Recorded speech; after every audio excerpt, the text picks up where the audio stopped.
Hello, my name is Catherine Roma. People call me Kathy or Catherine. I am currently living in Yellow Springs, Ohio, but I got to Ohio in 1983. I came from Philadelphia, my native land, my ancestral land, the city I love. I came here in '83 to do doctoral work at the College Conservatory of Music.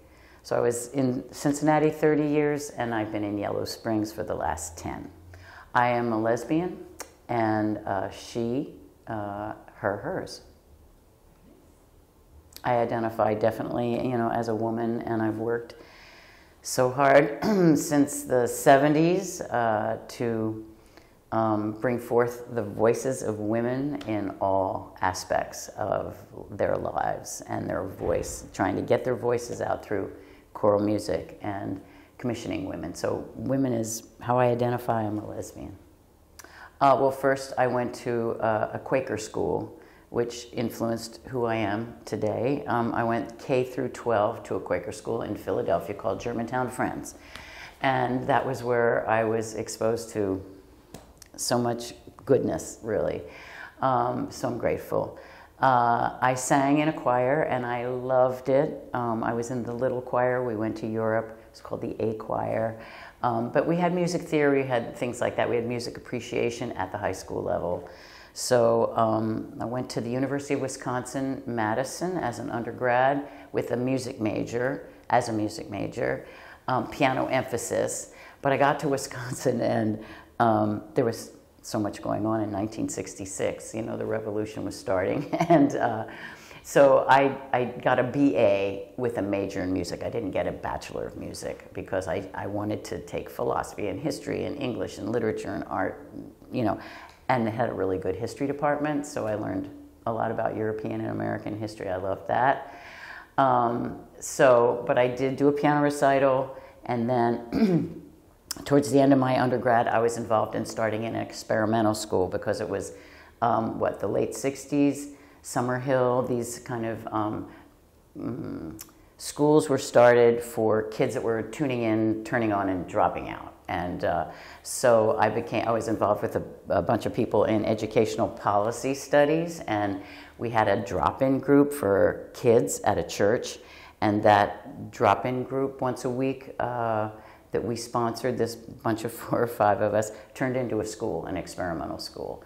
So I taught there and got in-state tuition and taught music, but I taught other things as well. And then, so as I was in-state, I went and got my master's. And I started my master's in piano because that's what I knew, even though I had started a choir in this little experimental school. And I love that. Well, eventually, a year towards my master's in piano, I realized I wasn't cut out for 8 hours in a practice room. I'm a people person. I want to bring people together. I love music. Where did I fit in? And I happened to take a 2-week workshop with an amazing conductor. And I said, oh, that's what I'm doing. So that next year, I switched from piano and had to make up some courses and started my long interest in choral music and got my master's in conducting from the University of Wisconsin-Madison. So on the road to getting that master's, the women's movement was starting. I was dealing with coming out, and there was a lot I thought was missing. My voice was missing in terms of telling the story of women, women loving women, women suffering different kinds of experiences. Where was the music that was talking about my life and about the women I knew? And so I went down to study conducting with Margaret Hillis. She's a world-renowned choral conductor associated with the Chicago Symphony Orchestra. She did a 2-week workshop in Ravinia, and I stayed with a friend who I knew in Philadelphia, who is a professor of history, and so we got to talking. And she said to me, I said, the bicentennial's coming up, this was in '74. And, but I want to tell the story of American women. I can't dress up my little boys. And I was conducting the Madison Boy Choir for Experience, and I had a church choir. None of those seemed appropriate places to tell the story about women, what was going on in women's lives. So Anne said, she went to Smith College.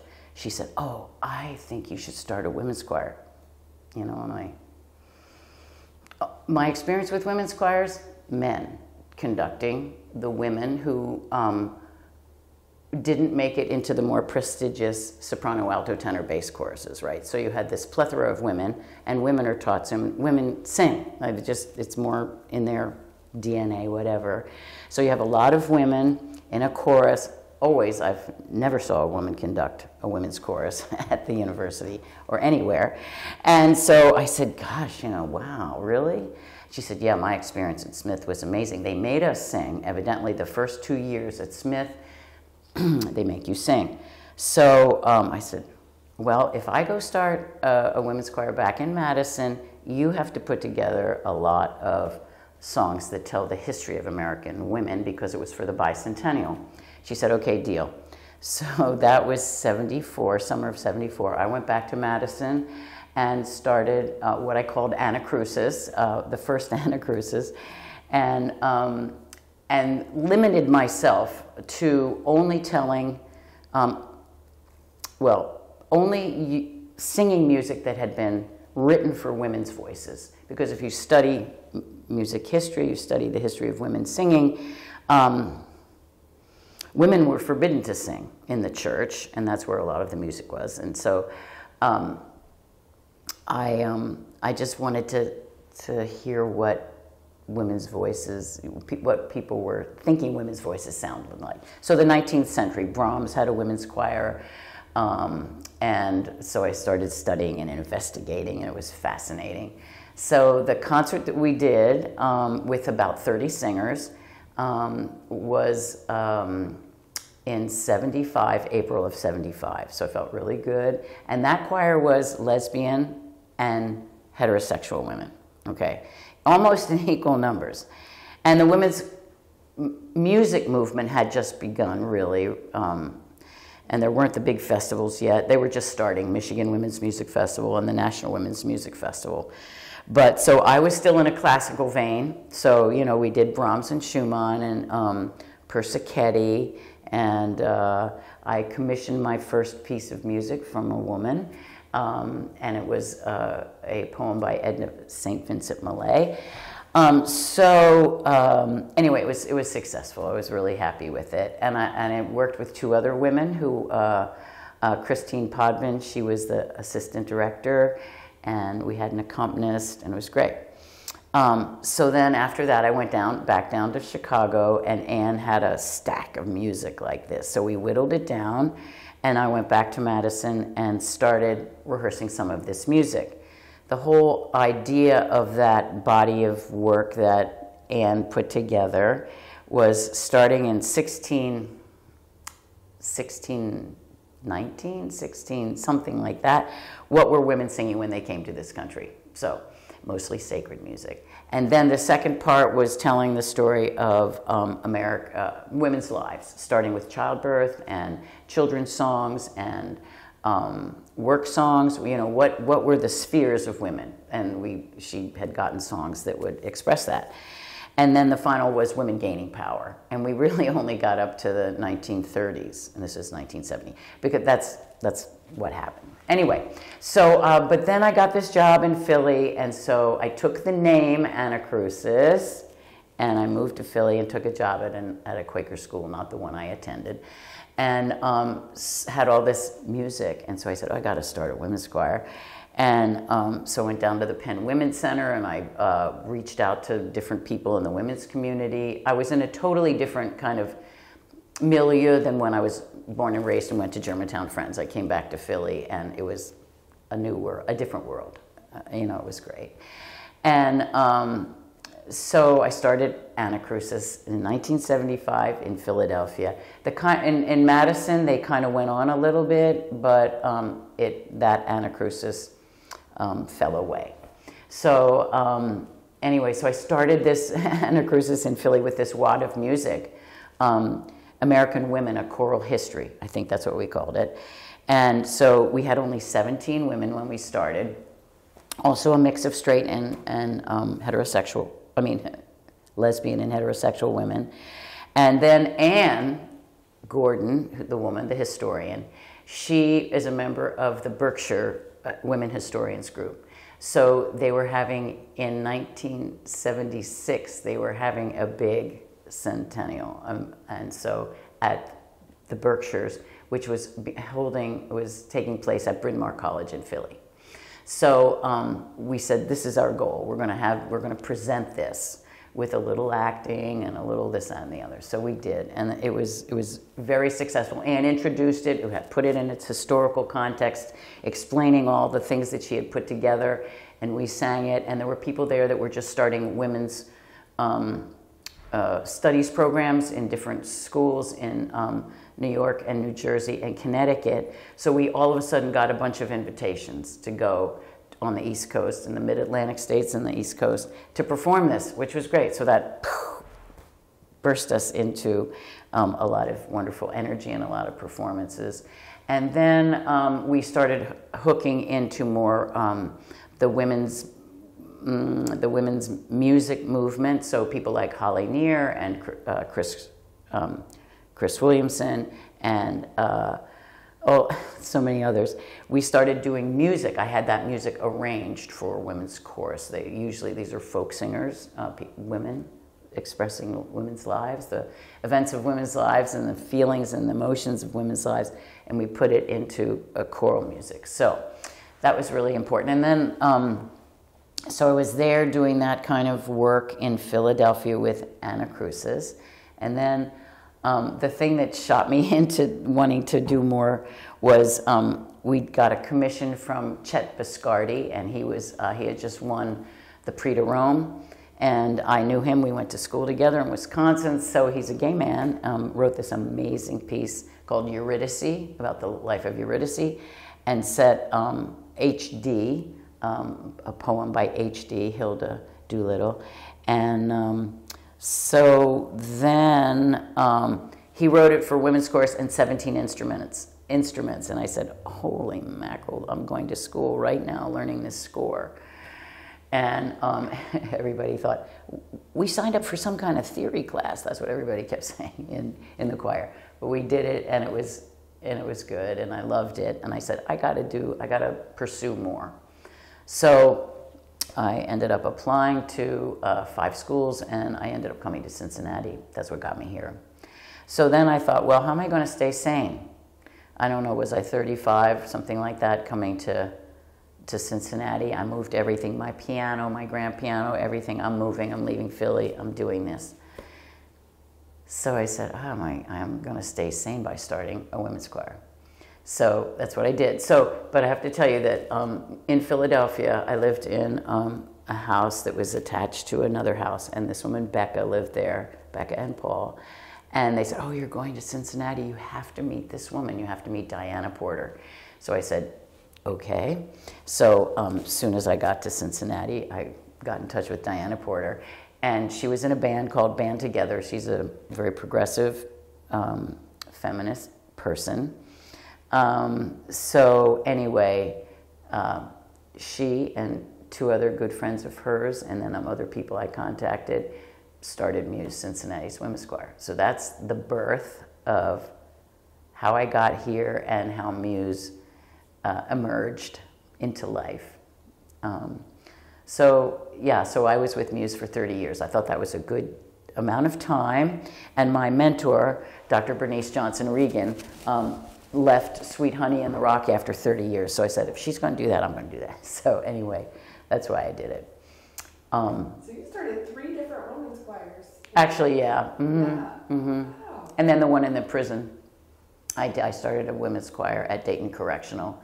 And while there was a fabulous warden there, Wanza Jackson, fabulous things happened across the board, not just with me doing the choir, but there was a woman from Wright State University working with women writing films, and that, if you want to see, it's called Pens to Pictures. She worked with 5 women working on their story, and their storyline and everything, and then went and got it filmed.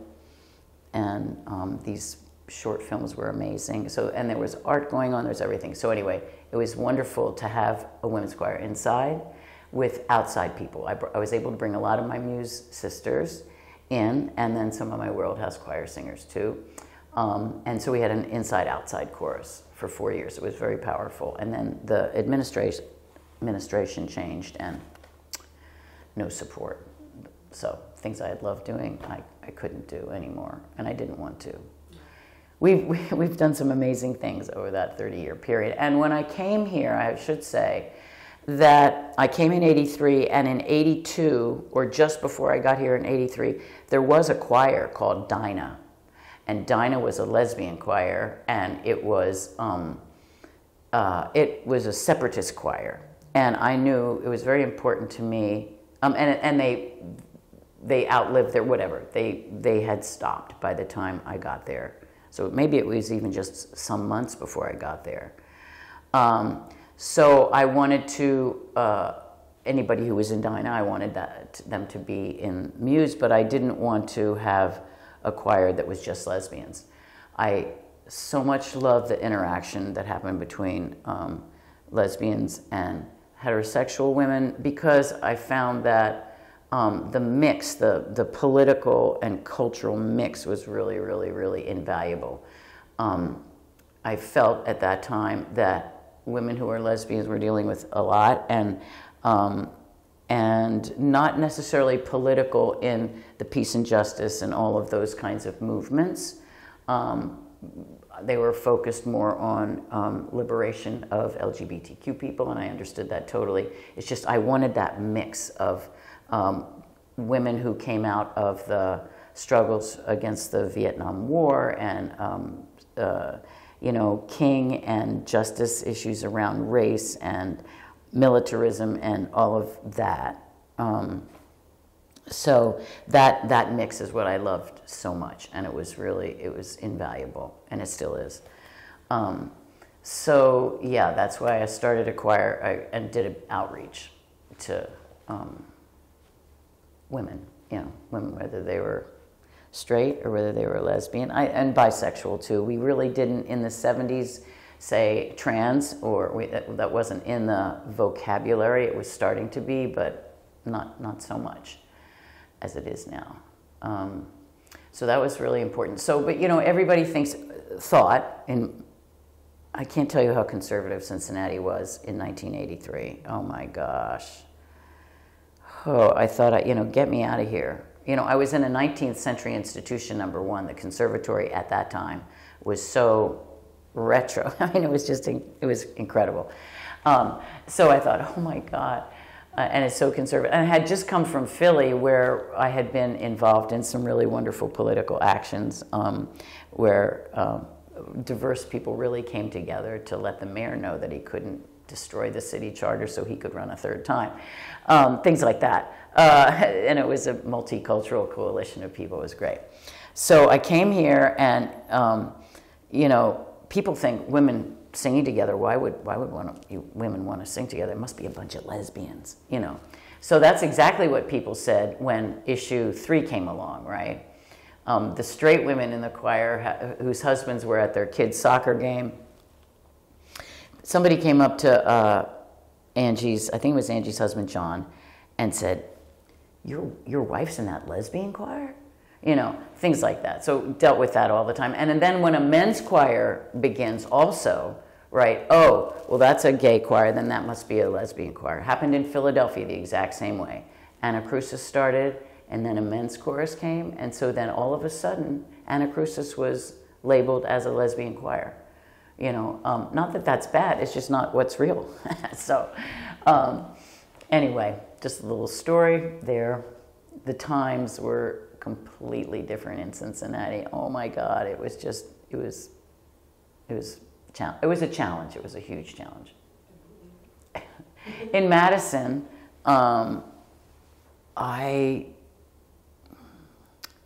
well, let's say in school, let's go back to Germantown, France. I thought, you know, I'm Italian, I love everybody. I just love people. And so, you know, I looked up to women. I had women kind of who I just adored, who were a little bit older than me.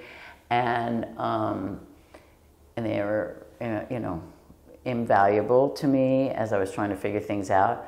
But I also was attracted to guys. And so I didn't know. So by the time I got to Wisconsin, I might have used the word bisexual. What year was this? So I got to Wisconsin in 1966. So there, yeah.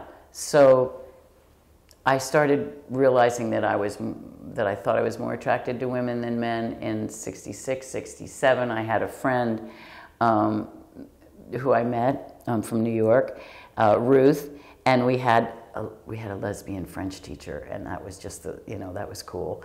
And so she was dealing with coming out too. So I'd say during that time period as an undergrad, I was with men and I was with women, and then eventually I fell madly in love with a woman in 1970, I'd say, 69, 70, and we were together 5 years, and I knew that was where I was. So was I calling myself a lesbian by that? Yeah, probably. So 1970, something like that. So then I went to Philly, and yes, I was out, you know, as I started Anna, and then yeah, what? Then I came. Were your parents accepting? Okay, so I'm the third child. And my mother was born in Italy. My father's family was born in Italy, my father's father.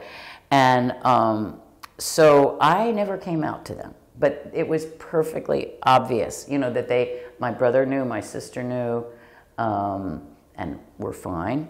And I thought my parents would say, oh, it's such a hard life. I'm so, you know, I did something wrong, you know.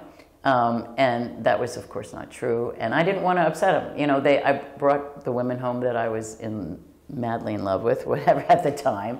And Dorothy, who I'm still with after these wonderful 36 years, my mother adored Dorothy.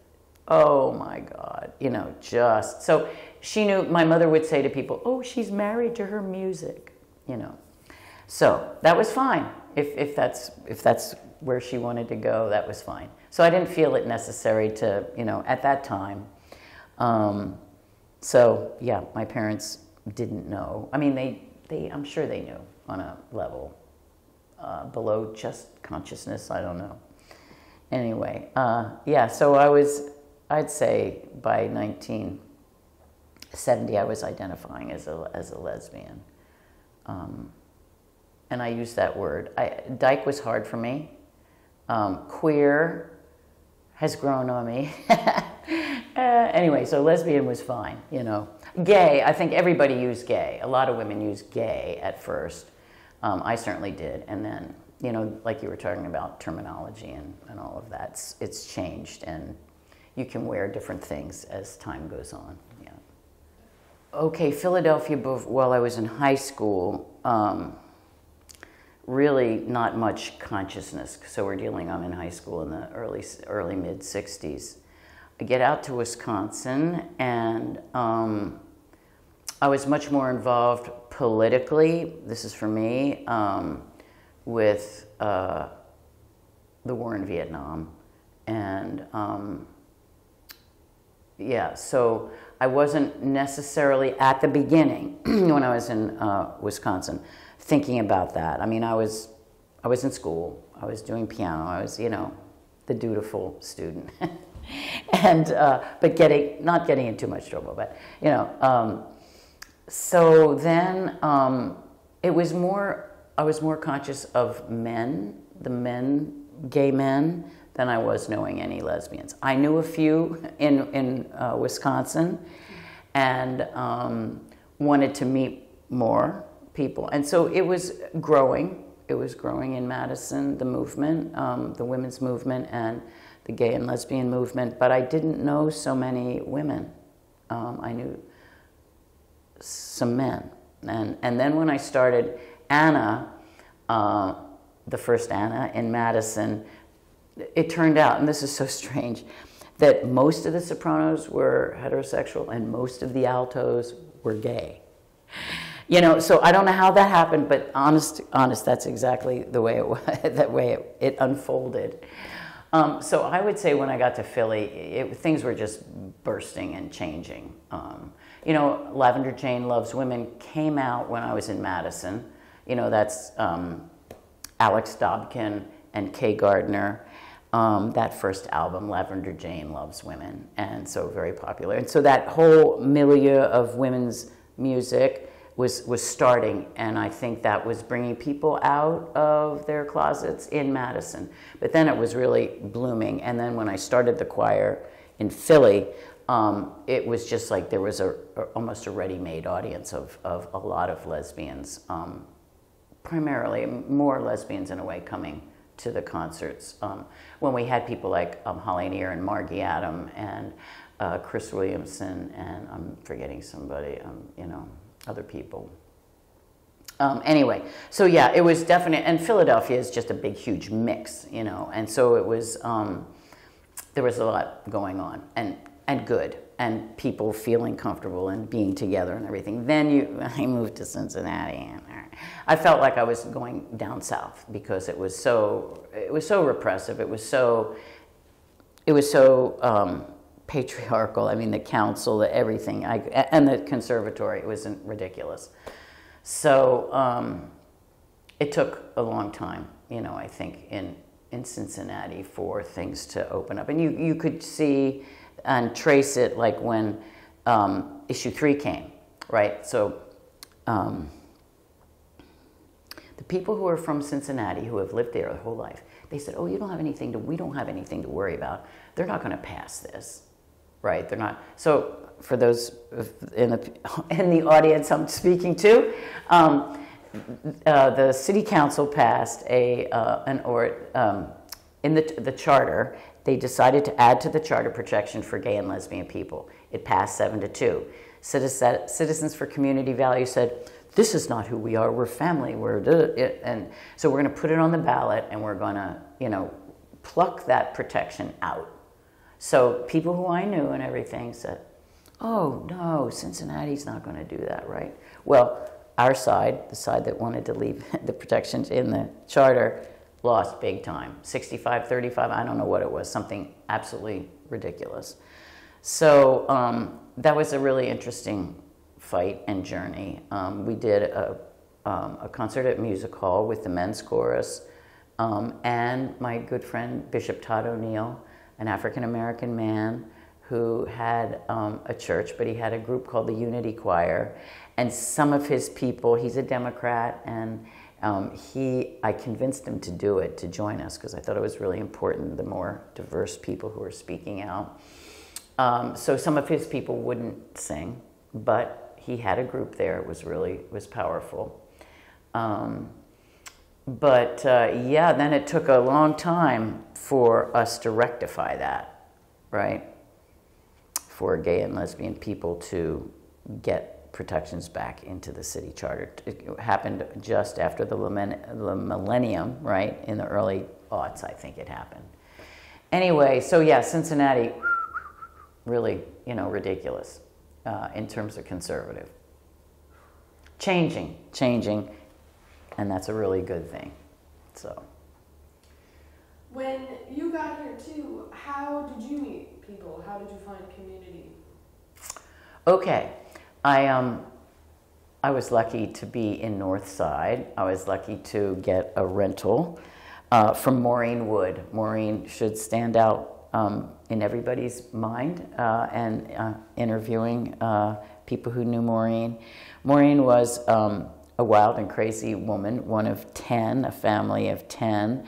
And so I was in this house where she had a sister, Katie, and a sister, Peg, and me in this house in Northside. And so they're all connected to women, to lesbians. Maureen was a lesbian. Her two sisters were lesbians.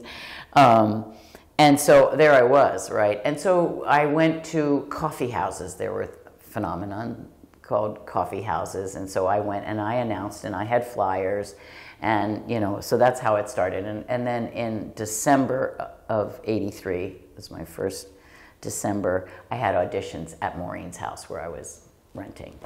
I had these 2 great rooms. I had my grand piano there and everything. So that's how it started.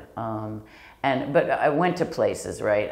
I found out from people like Maureen, Crazy Ladies Bookstore, how to have a flyer in Crazy Ladies Bookstore. But the coffee house that I got a lot of people was down in over the Rhine in that church, which I think was open to lesbian and gay people doing things. Obviously, it must have been because there was this coffee house there, and I can't remember. Gabriel's Corner, maybe it was called Gabriel's Corner.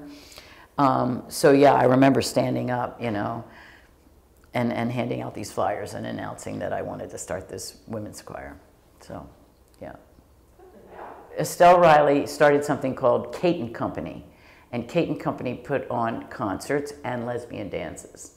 So there was a lesbian bar or 2 in Cincinnati. One was on, Vine going downtown, and then the other, was on Short Vine.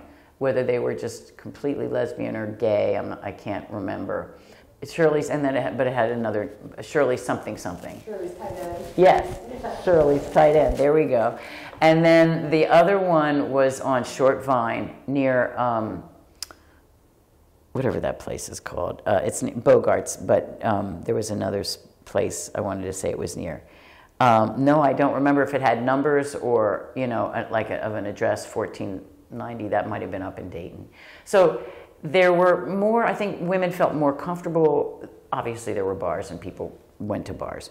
But I think that things that like Kate and Company were doing, which was lesbian dances, I think Muse became identified as a safe, wonderful place for women, heterosexual women who needed space from the patriarchal world they lived in, and lesbians. And so I'm trying to think where else. That's what sticks out right now in my mind. Where were those dances held? A lot at St. John's Unitarian Universalist Church, yeah. Interesting. So, Muse rehearsed there for almost 30 years. When I started Muse, it was we were over in the Lutheran Church of the Cross because this wonderful, wonderful woman, I'm going to shout out to Dr. Karen Pendle. She was the only woman in the conservatory in 3 departments: composition, theory, and history. One woman. And she supported Muse. She, a really true blue person, supported me, made the church available to us for our first couple of years. And I actually was there as the minister, directing music at that church for a little bit of time. And then I got the job at St. John's and brought Muse there. And that was a fabulous situation. Up until the time, I left Muse, we were at St. John's. So I graduated from the College Conservatory in 1989. So I got here in '83 and I should have finished faster, but my brother died of a heart attack. And so I kind of became a really important kind of mother figure in my family. So I was out east a lot and going back and forth to Philly area. And so it took me till '89, but I finished in '89. So in 1989, I was adjuncting everywhere, hoping I could get a job. And I did go for a couple job interviews out east. So I had, at that time I was adjuncting at Xavier. I was adjuncting at, where else? Antioch College. I had the job at St. John's, which I liked, and I had started Muse, which I liked. And then I fell in love. So, with Dorothy, and so that was something that I had to weigh. I had to weigh all of that. I had, something opening up for me. It felt like that. And I had, by the time 1990, I was at Wilmington adjuncting, at Xavier adjuncting, at Antioch, and Muse, and St. John's. So I was making a living, right? I was not paying my school loans and stuff like that, but I was definitely, or I was just paying a little bit on them. And so I was just praying, you know, that I could get a job, and I think Muse people wanted me to stay, and I was liking St. John's, and so yeah, I think it was, and Dorothy wasn't going to move anywhere, you know, so I knew she was here, and I had to weigh all of that, and so, you know, relationship was important to me, and I was going to make something work, you know, however I could, I was going to make something work. So, and I was growing, you know, once you leave the conservatory, I said, God, here I am. I got to get to know this place if I'm going to stay, right? So I joined the Martin Luther King Coalition. That was a big thing because I was in a, as I mentioned before, in a 19th century institution, and I didn't get to know, that's the conservatory, didn't get to know Cincinnati so well. I just knew it was conservative. But I knew there were all kinds of people and communities that I hadn't interacted with because I was a dutiful student trying to get this job done, get the piece of paper and the experience and stuff like that. So yeah, that's kind of the story. And then it turned out that I started teaching in the prisons in 1990. It's been a huge thing for me, through Wilmington, right? And so I thought, wow, this is fascinating. And then by 1993, Wilmington took me on full time because I had given so much and was so into the prison program. So when I got hired by Wilmington, the only place I taught at first was in the prison settings. So I taught in 3 prisons and academic courses, music courses, and they asked me to start a choir in Warren and Lebanon in 1993, which is when I came on full time. And, you know, it was amazing. So in 1992, when Dorothy and I bought a house, we commuted for 5 years between Yellow Springs and Cincinnati. And, you know, we had the country house, and we had the urban city house apartment. And so we bought a house in 92, and I was in debt. That they would not put me on the deed, right? Because even though I contributed money, you know, part of the down payment and everything like that, but my debt ratio, you know, was too big for them. As soon as I got that job in 93, went back and refinanced, I was a person. I got to be on the deed. So anyway, that's a little bit of that story. I was at Maureen's house. Maureen did a little summer fling with this woman named Katie. Katie had been with Dorothy. So in April of, actually I met Dorothy a year or more before we got together. So in 80, oh God, my dates, okay, 85, 86, Maureen had a birthday. So Katie came down and brought Dorothy. And I met her and I said, wow, cool. Yeah. I didn't know she was involved with somebody at that time, Dorothy. So anyway, that was how we met. And then in the fall, Katie said, Dorothy broke up with the person she was with, and she wanted to branch out. So Katie said, why don't you join Muse? So Katie had taken Dorothy to a Muse concert, and then by the time, you know, she was still with somebody, and then by the time the summer happens and everything, why don't you join Muse? So Dorothy came and auditioned, and yay! So, and got in. So that was the fall of 86, and then by May of 87, things are cooking with me and Dor, so something like that. So yeah, it was through Katie. I praise Katie all the time. We live around the corner from Katie. She's a fabulous human. And you guys are all still friends. huh? You guys are all still friends. Oh my God, absolutely, absolutely. Katie is top of the line, and I praise her all the time for introducing us, you know, because it's been such a great thing. So that's really important. That was really important to me. You know, as I was negotiating, you know, am I going to go away to? I didn't want to be in some institution, educational institution, college, university, where I'm like stepping on somebody to get somewhere. I was always a political person. I was always a lesbian. I was always a feminist. I was always, you know, strongly against the grain in certain kinds of ways. And the hierarchy and the way things happen at the university and college level, especially the university, not so much smaller colleges, because that's where I ended up, and I think that was really great for me. You know, this whole thing of going up the ivory tower and doing music with people who are, you know, I wanted to make music with people who are everyday people, the community. So many of my choirs have been, most of my choirs have been volunteers. They've been amateur people, striving always for excellence. But with Muse, I was so lucky because it was auditioned. We did have an audition. It was auditioned, and so that was amazing. And I think we accomplished some incredible things and did some amazing projects. And Wilmington was perfect for me in so many ways. First off, the prisons, and I'm obviously still in prisons. And I just want to say that Wilmington's getting back into, as an educational institution, getting back into the prisons, because Obama started the Second Chance Pell, and now it's opened up. So who knows? I think it's really good. A lot of my friends will be back in teaching in prison, which is great.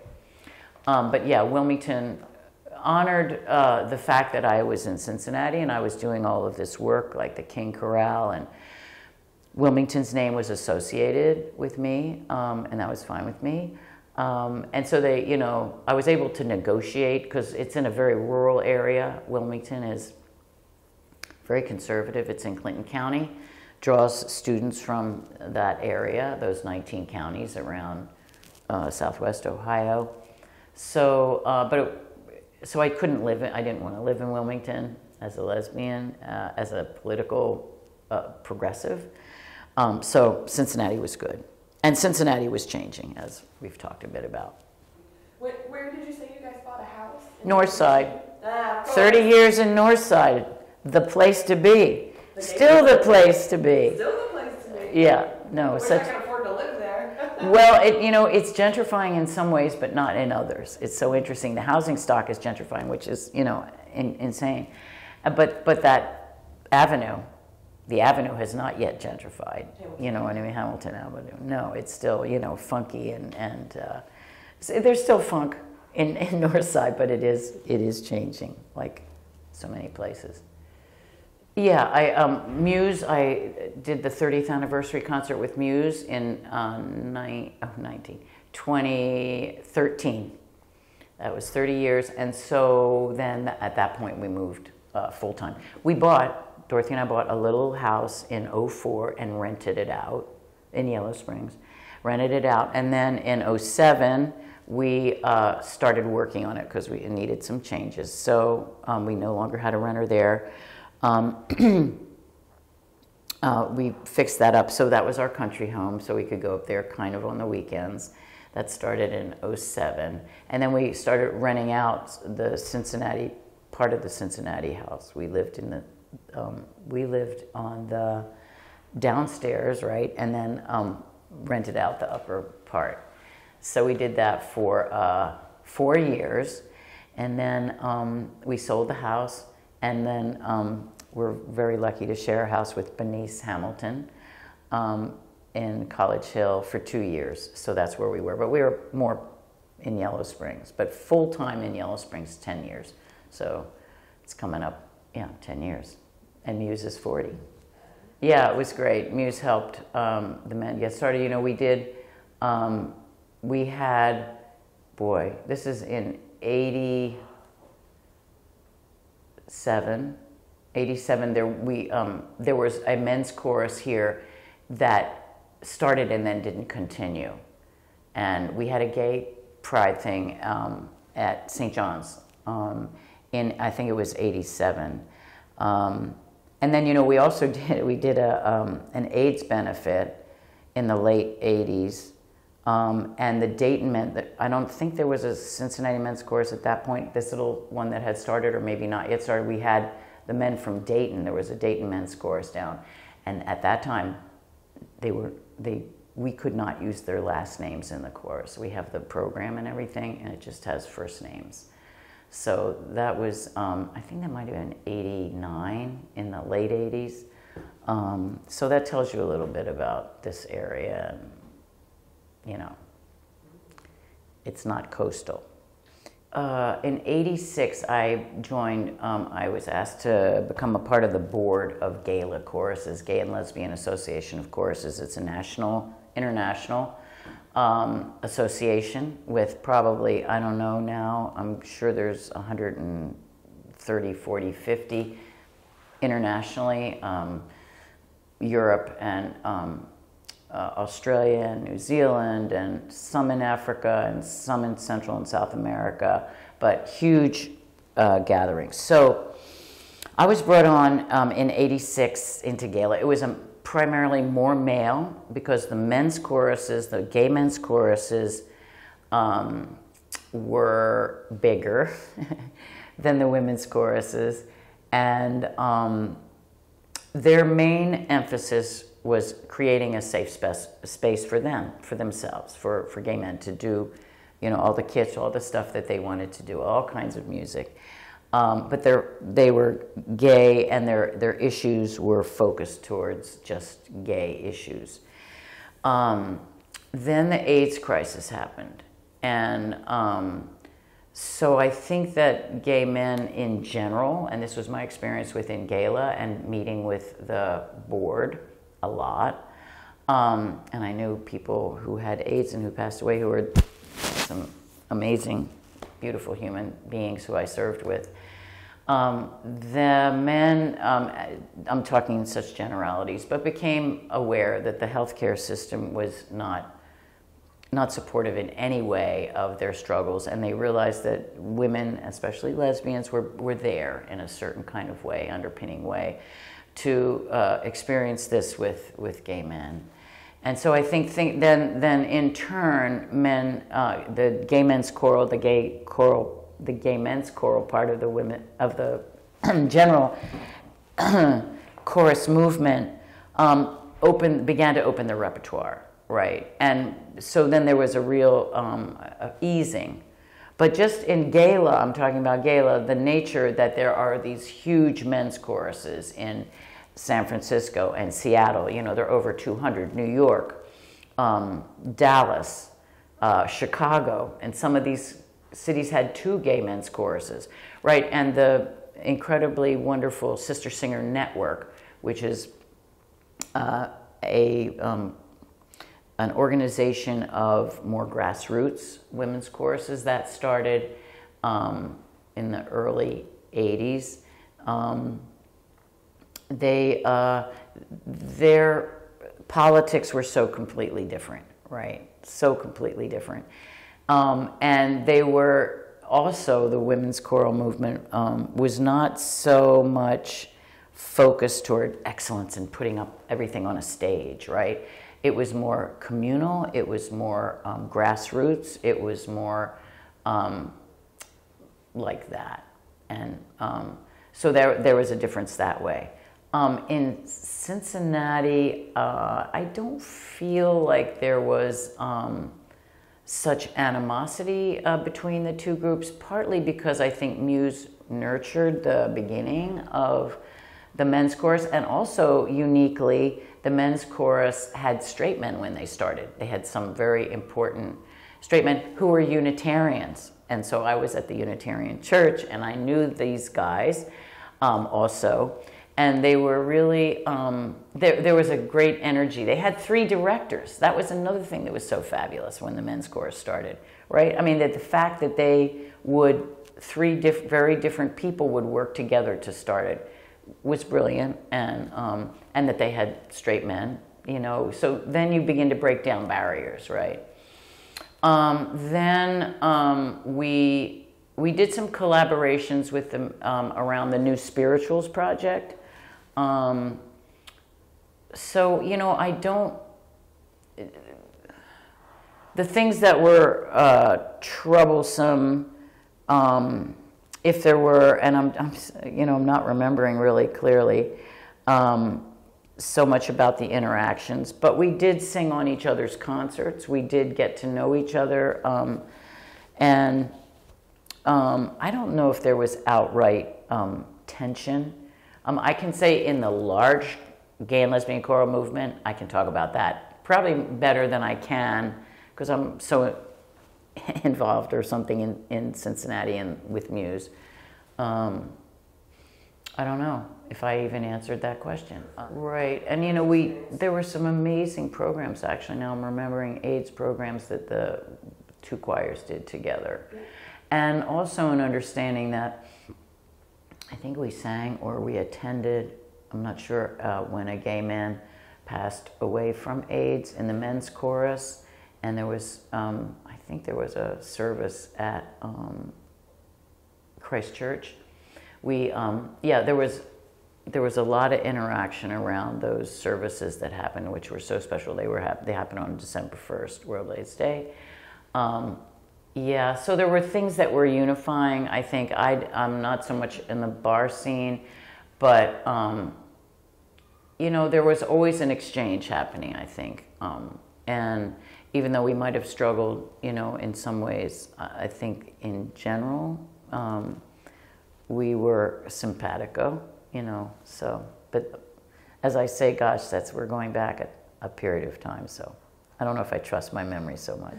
Do you feel like that camaraderie lasted during that time of like issue 3? Do you feel like there was a... Yeah, men and women worked like crazy together. And with the straight community, with the heterosexual community, but definitely that was a big thing. Women and men worked on that really importantly together, absolutely. Yeah, the fact that they came together after we lost, and tried to figure out how are we going to change this.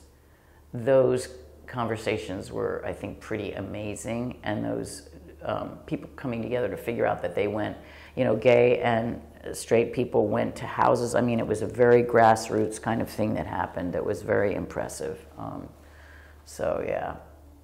And then other crazy things, in Cincinnati, the Mapplethorpe exhibit. I was there when a bomb scare came in. I mean, there were a couple things that were, and Marge Schott must have done something. There were about 3 things that happened right in a row that were, everybody was going, oh my God, Cincinnati, So, Oh yeah, I wrote for 2 publications. One moved into another. Paid My Dues and Hotwire were out of Chicago and Milwaukee, and these were about women's music, and everything was generated by lesbians, really. A lot of the write-ups about Michigan Women's Music Festival and the Sister Singers, and it was just have you seen Hotwires? Any issues of Hotwire? You should have. Listen, I have a whole set. They probably should go to the library. Of both, and so I wrote for both, and I loved doing that. And the Cincinnati Woman, is that a little magazine that circulates? I don't know if it still does, but I wrote for that, and Muse was written about in that. You said something else. Oh, what groups was I involved in? So, I was tangentially involved in everything that Muse sang an incredible amount of runouts for every issue. For me, it was really important. My work, I would say, in Cincinnati has to do with moving into the African American community and wanting to understand and meet people in the Black community in Cincinnati. That was part of why I joined the Martin Luther King Coalition and offered to do the choir after the first year, and then I did it for 22 years. So that was really, the Martin Luther King Chorale, it's still going, was really important to me, and to have Muse representation there. But yeah, I'm trying to think, I did some other things besides. I'm trying to think. I mean, Stonewall did a little of that. Then issues around women, around we did a lot around issues related to rape and the music that we sang, and this is why, you know, it's hard to say was I a part of different organizations. The music that we sang was directed at a lot. If we were asked to sing at Planned Parenthood, if that's well, I can, you know, we were very influential in singing for benefits after the abortion clinics were bombed in that was in the 80s as well. And that was also a hard thing for Muse because we had some women who said they're not going to sing if we do a benefit for Planned Parenthood, which is what we did. So the way I got involved politically in different kinds of groups, whether they were lesbian or justice or women, was through the music that Muse performed, and then was present at all these various and different struggles for justice, really. So, you know, the peace movement, the Quakers, I should have looked at all my archives before I got here because, you know, it's teeming with runouts. You know, we did, I think it's still true with Muse. We did up over 20 concerts, you know, or runouts, concerts and runouts. Responding to the community, because that's what we really wanted to be able to do. One thing that stands out is we did a performance at Mount St. Joe's, and with a woman who's no longer with us, Ronnie Gilbert. Ronnie Gilbert was one of the first, was with Pete Seeger in the Almanacs and the Weavers, and an amazing woman. And so we sang some of her music. Music in My Mother's House was the name of the concert. And it was so exciting. We had about 900 people there. It was a big one, big concert. And we sang a very powerful piece, and some people left. So that was memorable in that way. Things that were memorable were, you know, for me, bringing people from the outside, growing as a choir, growing because we always commissioned women to write music, and having those women come and talk about their process and explaining the music, really important. Bringing people, the New Spirituals Project, hugely important, with Linda Tillery and the Cultural Heritage Choir coming here. When we went out and sang, we sang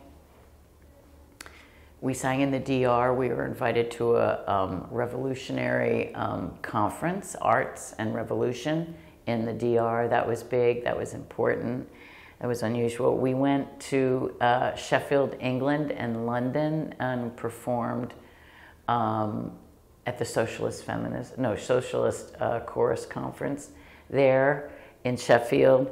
And then did a big benefit in London this was during the time of Kosovo and the wars that were happening in the former Yugoslavia. We've been to Canada, we've been, you know, to perform.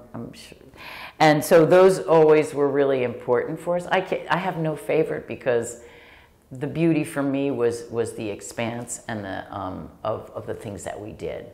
You know what I mean? I feel so privileged to have done it. But we were, you know, in Sister Singers, we were looked up to in a way because we were different than the other choirs. Everybody said, oh, they're just into being really, because I was trained and I wanted something, I'm going to use the word, I hate it, product, you know, a result that showed musicality and depth and passion and all that. So in Sister Singers, we were kind of that.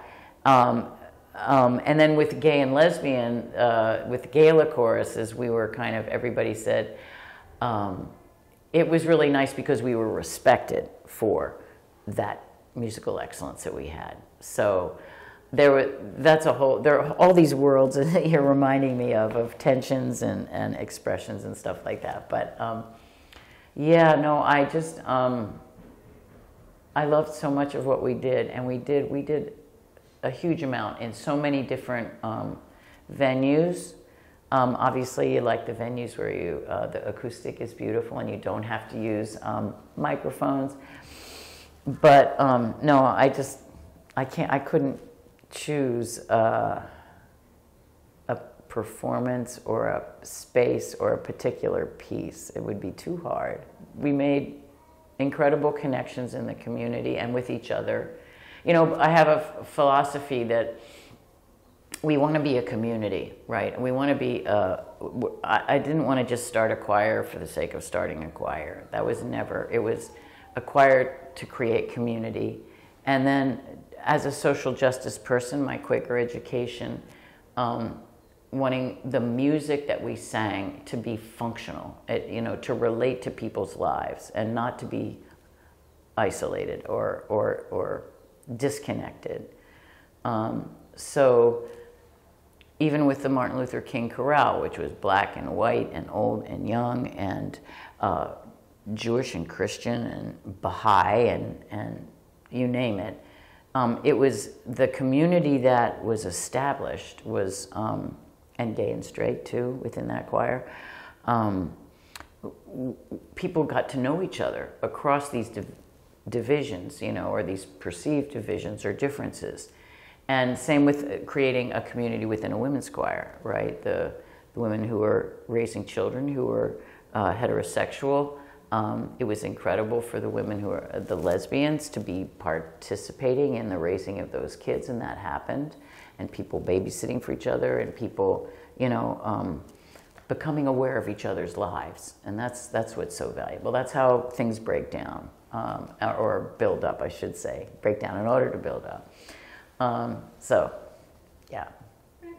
Well, I just want to talk about the power of particular pieces to touch lives. If you're, I will be conducting on the 40th, at the 40th, and doing a piece called Everything Possible. And if we were to trace the kind of derivation of that piece, a young woman was having a child, a son, and she wanted a song to be able to sing to him about being anything that he wanted to be, and including gay, lesbian, travel, stay close to home. And it's amazing how that piece, the evolution of that piece, gay men sang it, lesbians sang it, the gay community latched on to that piece. It became kind of like an anthem. So music is so unique in the way that it can galvanize and bring people together. So I think that's really important in terms of talking about music and the power of music, and the role that women's choruses have played and the role that men's choruses have played in breaking down so many barriers and stuff like that. So there's so much to talk about, but yeah, I wanted to say that because there is just such power in words, and words being set to music, and it, and I see a lot of this music as liberation music, right? And that's really, really important. We had the most amazing Pride events in Northside. I was definitely a part of things in Northside, but when it went down to Sawyer Point and all that, I lost. I attended several, but the Northside scene was absolutely fabulous, and yeah, there were some amazing things. And Muse sang more. I don't think, did we sing down in? I can't remember if Muse sang at Sawyer Point when it went downtown or went, and that disturbed me that it went out of Northside, because that kind of hometown feel that I think is so important and so vital. I thought it got lost when I think it went downtown to maybe Fountain Square, and then it went to Sawyer Point or down by the river. I thought, for me, something was lost. Yeah, Northside, those in Hoffner Park, it was pretty great. So I was aware definitely when it was there and thought it was really important, and being invited to sing was really important too. No, I mean, it was really important. And of course, I've been to the San Francisco Pride, where I'm trying to think where else I was, what other big cities. Mostly, I think it was San Francisco. Yeah, so no, it's really important. And just to go a little further, for the first time ever, there's something happening in this June in a men's prison, and it's called Pride Inside. And I am a resource person. I am a person who is assisting. I had a singer with me at Marion, and Daryl was his name. And I knew he was a gay man, and he was great. And then he said, I have to go to this other prison because I need this program over there. So we went over there. And so then she contacted me. This is a person who's used, she, her, hers, and is known as D, and is in a men's prison, a level 2 men's prison, but now has a supportive person inside who works there, an investigator, who is open to this whole thing. So if this happens, and I think it is going to happen, Pride Inside it'll break things open in the prisons. So obviously I'm involved over there, but Pride Inside, woohoo, at a men's prison is phenomenal. I just talked to Bruce about it yesterday, and so maybe the men's chorus from Cincinnati, and maybe even Dayton, I haven't spoken to them yet, next year, 24, Pride of 24 Inside. That is just... That's remarkable. I mean, it would be incredible if it could get started in the women's prisons. Oh my God. Anyway, I just went there, sorry. It's Pride. Pride Inside. Stonewall itself also was a more male identified thing. So when I was talking... Stonewall the event or Stonewall Cincinnati the group? More Stonewall the event, but maybe the group too, but definitely the event. And when you have the element of money, so that's also what I was trying to say about Gay and Lesbian Association, of course, GALA. There was a perception, I think, to some degree it's true, that gay men have more disposable income. And so women are struggling with raising kids or, 2 jobs and whatever, all that kind of stuff. So there was that element happening when I'm trying to think of these conversations you're asking about in terms of the men and the women's relationship in Cincinnati. There was a little bit of that, I think, in relation to, let's say, the Stonewall Banquet, where, it was definitely more men, more well-heeled men, and then women, trying to get the money to go and stuff like that. So, but myself, I can't remember the first Pride for me. I mean, marching, right? When obviously, I remember singing in Northside several times with Muse, and I bet, I'm trying to think, maybe we sang with the men at one, or definitely we've sung with the men at their Pride concerts, wherever they were, and they were in different spots that I can remember. We definitely did that. So, I attended those concerts in terms of Pride.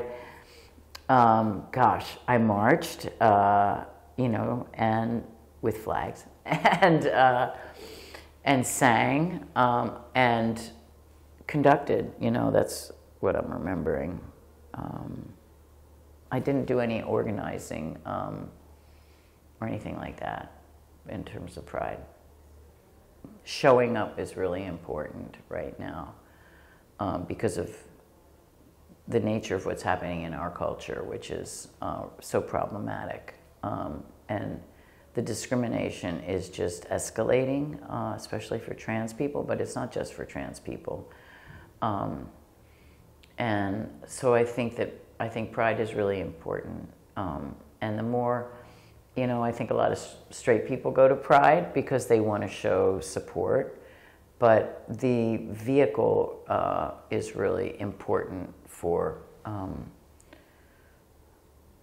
us to show the world, and so it's invaluable, and it hasn't lost its, to me. I mean, I think it had different meaning, right? Obviously in the 80s, before AIDS and all of that. And we can probably, you're probably doing some fascinating study in terms of how it's evolved.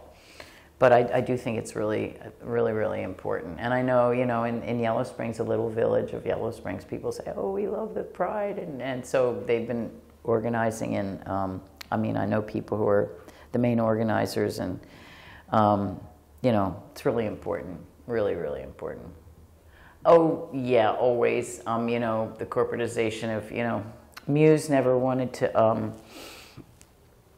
have advertisements from big corporate things, even though it would obviously assist us in terms of what we want to do, but we never wanted any strings attached.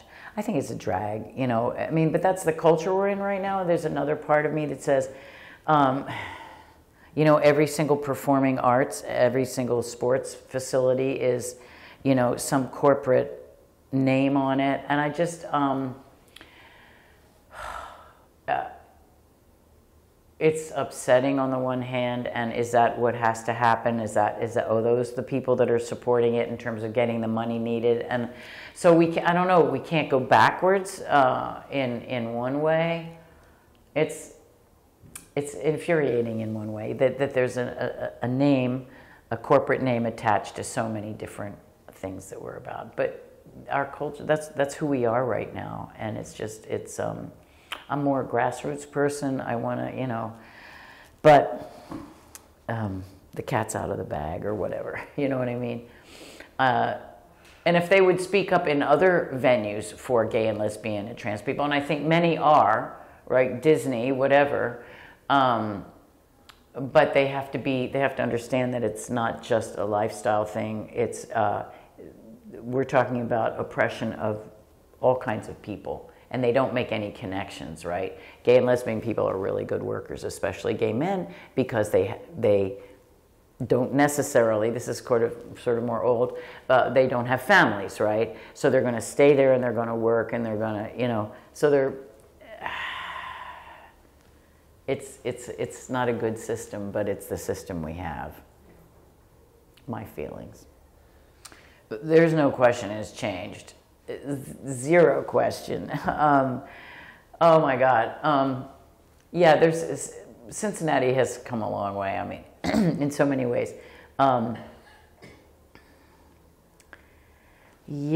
fact that it's just gotten more blue.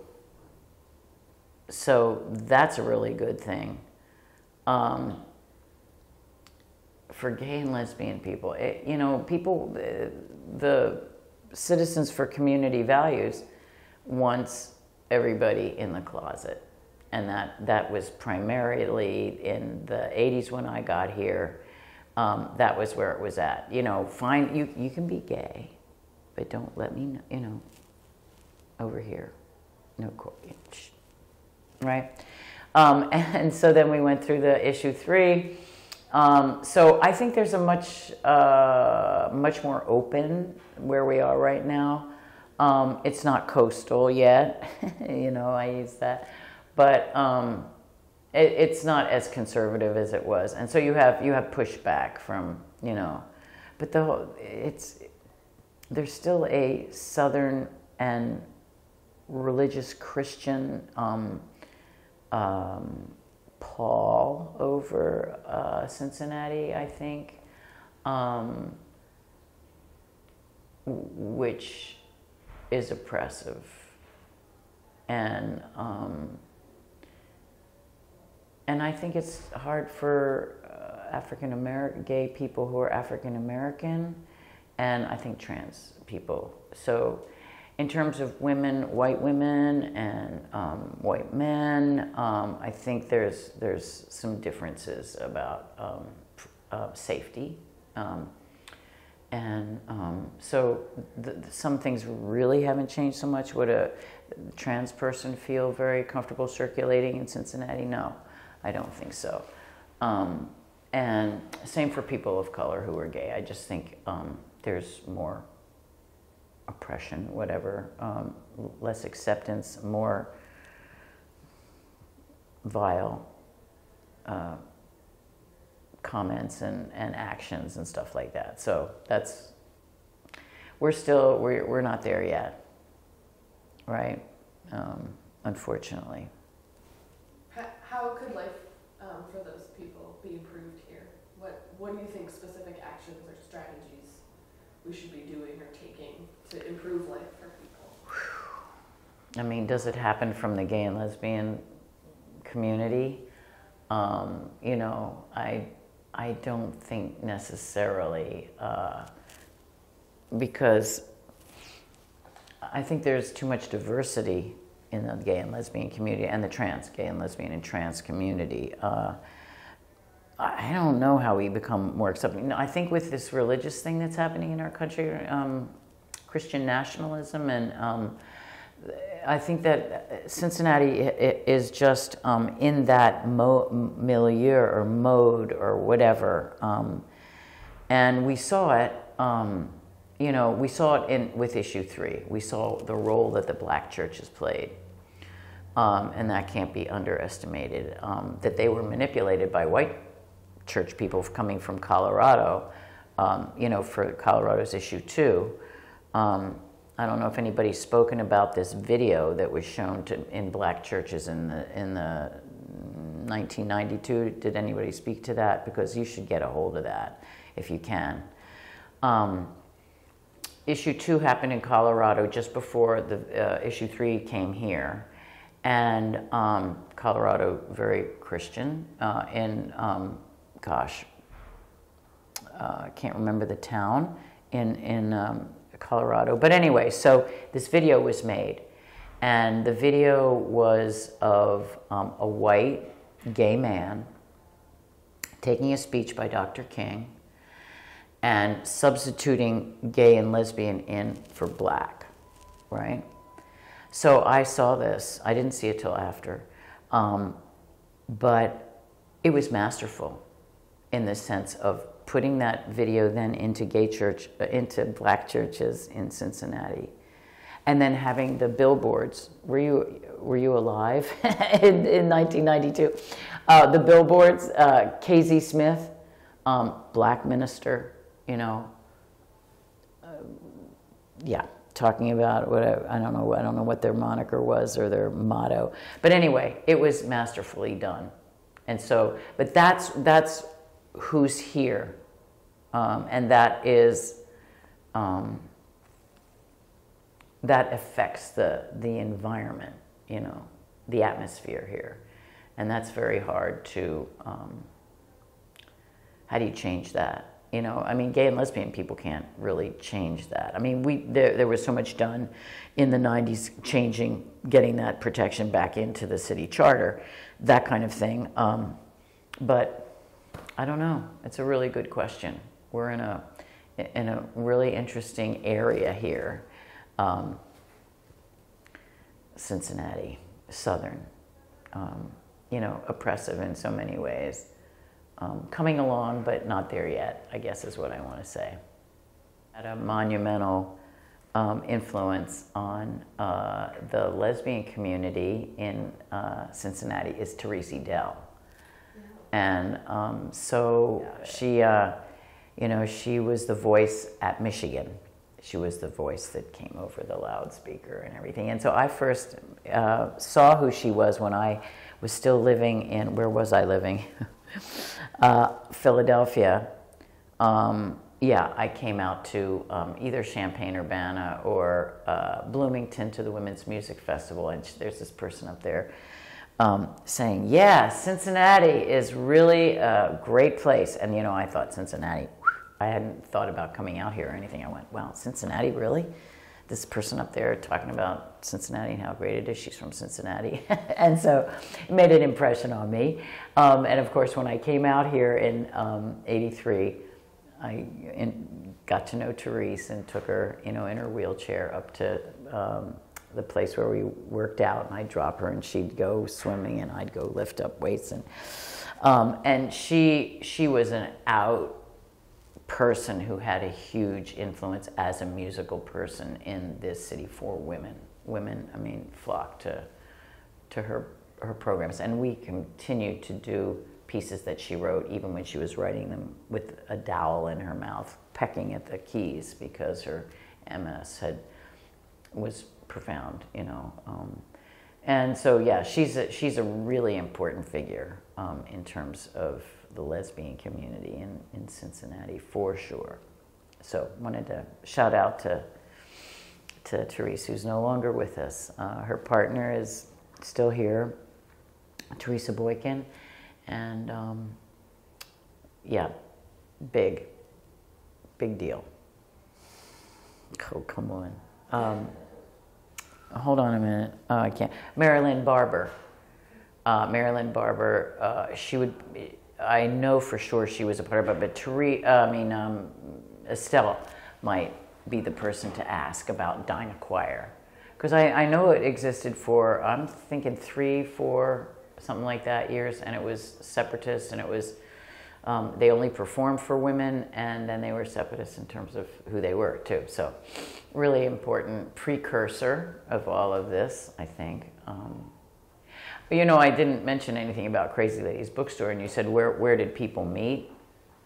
Where did lesbians, where was a space that they felt? There were things that happened at Crazy Ladies for lesbians, so I needed to say that. Because, you know, the bar scene at a certain point, people wanted to get, I think, away from the bar scene and have other venues. And so definitely Crazy Ladies, North Side. You know, really important. Yeah, and when I got here, it was on one side of, it was over by where the old post office was. You know where that was? Yeah. Okay. So it was over there, and it moved, and they were literally, they had women, a chain of women, moving the books from here, it was one block, but it was just almost diagonally across the street. I mean, you know, because you say, oh, I hope it's not closing. No, we're going to a bigger space. It was, yeah, really.